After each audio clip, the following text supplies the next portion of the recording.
This question comes from one of our viewers. Pat asked, I need a new computer due to Microsoft not updating mine any longer, but I don't use my computer like I used to.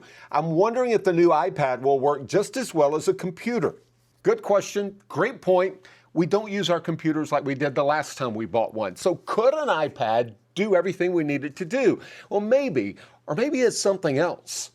A new iPad can do most of what we need computers to do these days: email, browsing, banking, and they're less expensive than a computer, starting at $350. But if you need a keyboard, Apple's Magic Keyboard is $270. Now, for about the same price, there's the new MacBook Neo. It has a bigger screen and a keyboard and a full desktop operating system. A Google Chromebook is another option. These laptops don't run traditional Windows or Mac software. Everything is online.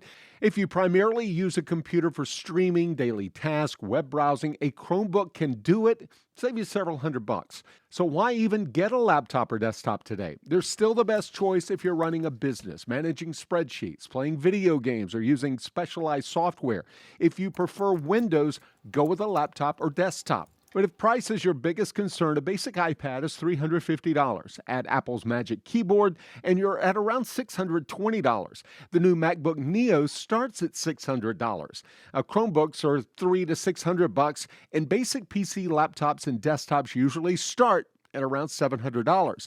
So before heading to the store, make a list of the last 5 things you did on the computer. If it's primarily browsing the web, social media, email, maybe even banking, one of these other options can not only do the job, but it could save you a lot of money. That's What the Tech. I'm Jamie Tucker.